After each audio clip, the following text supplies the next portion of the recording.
Real quick, friends, I have Drop a Draco socks. They are available for about 8 more days. If you want to pick them up, the link is down below. Yo, what's up, guys? You got pokeaim here, coach of the Bronx Beartics, with my Week 11 team builder versus Aaron, Cybertron Zang, coach of the Melbourne Rotoms. Now, Aaron has a pretty hard rain team right here, and it's actually really threatening, mainly because obviously all his mons are boosted by the rain, and they hit me incredibly hard.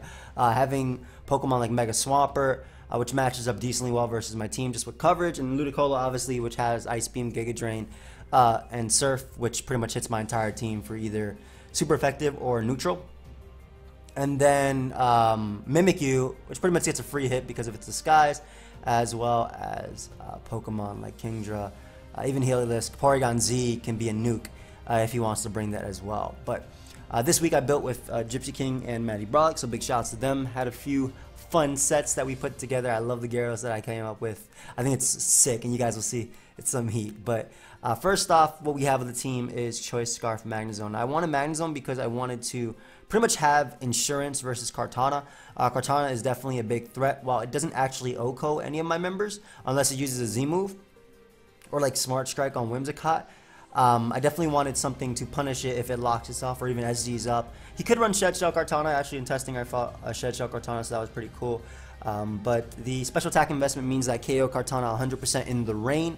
The speed allows me to outspeed all of his Pokemon. I think I actually speed tie with Raichu, so I'll probably change that a little bit. That way I don't speed tie with Raichu. The 236 HP actually means that Adamant Life Orb plus 2 Shadow Sneak from Mimikyu never 2-hit KOs me. So I'm never 2-hit KO'd by Adamant plus 2 Life Orb Shadow Sneak. And my Flash Cannon does 87% minimum to Mimikyu. So as you guys will see, I have T-Spike. So if a turn of Poison or even Life Orb, it's a really good chance to KO the Mimikyu. And just Volt Switch, Thunderbolt, Flash Cannon. I think the Hidden Power Fire is the best because obviously I want to be able to deal with Kartana. And also the HP investment means that I'll never die to a Scarf Kartana Sacred Sword. Ever. Like, ever. It does like 60 something to 70. I think 78 max or 76 max. It's one of those. So Magnezone checks Kartana decently well. Also checks Porygon. And can take on the electric attacks. Though it can't do too much back to Heliolisk plus Raichu. Still being able to check them and even being able to take a hit from Porygon is still decently nice. And also threatening Pelipper. Volt Switch obviously giving me momentum, and his only ground type being Mega Swampert, which comes in, but again, I have some answers to that. So next up we have Necrozma. Now last time I used a dual dance Necrozma with Calm Mind plus Rock Polish. If you guys don't know, Photon Geyser ignores Disguise, so the way it was set up last time, I basically had set it up to win, but then I hit myself in confusion when I went for Rock Polish and didn't really get to do anything from there and pretty much lost at that point. But this time we're bringing a Trick Room one, that way I don't really have to set up too much. Basically, Photon Geyser, Hidden Power Grass, Charge Beam hits his entire team. Z Photon Geyser nukes something like Kartana. Hidden Power Grass is just there to KO Swampert. I wanted just that big hit on Swampert. And Charge Beam is really cool because at +1, Necrozma does not care about anything. It actually OHKOs pretty much every member on his team at +1. Outside of like Sliggoo, it pretty much KOs every single member at +1. And Charge Beam also has the added benefit of KOing Pelipper from full always, so that's really cool with the Life Orb boost. I was thinking about Z, but I really wanted the Life Orb boost just to be able to KO Pokemon like Pelipper, and also have my Hidden Power Grass be stronger versus a Swampert as a whole. So this Pokemon has a lot of potential versus his team, especially in the late game of things, or even early game to break for something like maybe my Whimsicott or even Magnezone to just clean up. But as you guys will see, I have a few other tricks up my sleeve. So next up we have Lickilicky, Gypsy King right over here. Now, this set was actually made by Maddie Brolic, and I really liked it. Basically, I'll never be 2-hit KO'd by Kingdra Specs Hydro Pump, because Cloud9 does not care about the weather. The effects of weather are gone. I live Earthquake into Waterfall from Swampert. I knock it out with Power Whip, or do massive damage with Power Whip. Returns is neutral. Stab allows me to hit Pokemon like Sliggoo, Pokemon like Pelipper, Porygon, as well as Ludicolo for decent damage. Flamethrower allows me to knock out Kartana if that wants to come in on me. And then Gyro Ball was there. Thunderbolt was also an option, but Gyro Ball is there because it allows me to 2-hit KO Mimikyu, and while also just having an attack to hit Mimikyu and actually damage it, so it doesn't necessarily want to set up on me. It'll be taking about 45 to 55% from this Gyro Ball. And I live a +2 play rough anyway. I had him in Life Orb play rough. I live a +2 play rough. So Mimikyu is really cool because of, well, Lickilicky is really cool because paired with Magnezone, like obviously the best attacks that Mimikyu has versus Magnezone are ghost type attacks. And then versus Lickilicky, the best thing you could do is play rough or potentially Drain Punch. That's something you can bring, I suppose. Drain Punch is interesting. But even then, I'll take a +2 Drain Punch.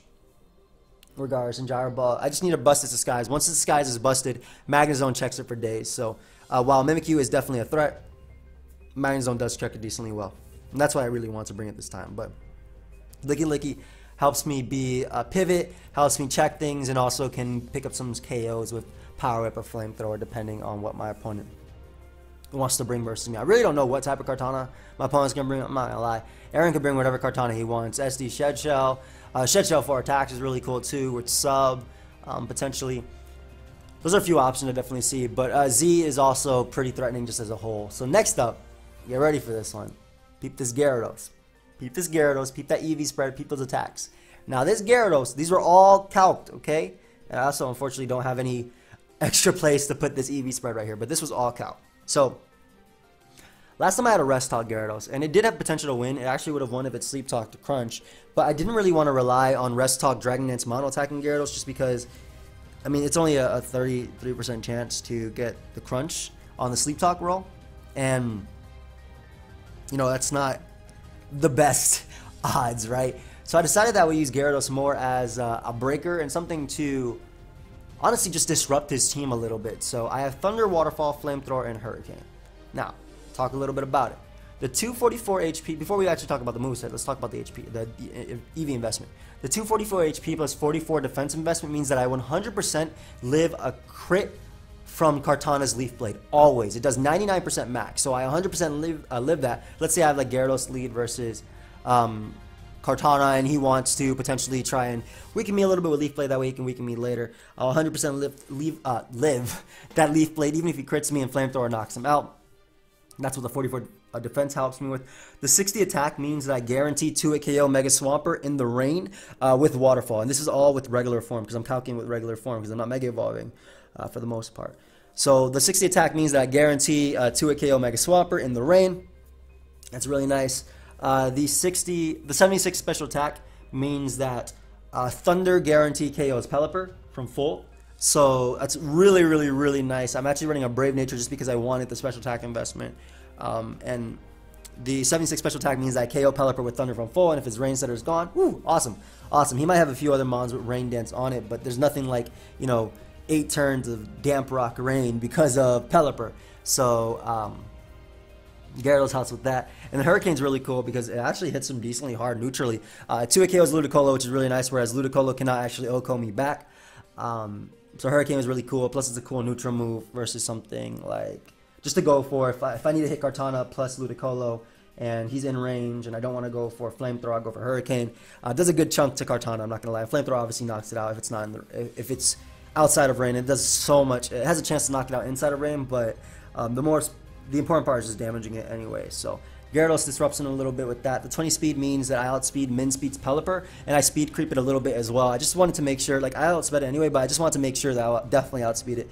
Last time he ran Fizdef, which I think is a good one versus me, considering I do have Zygarde and Gyarados. I think Fizdef, Pelipper's smart versus me, a little bit better than Spadef anyway.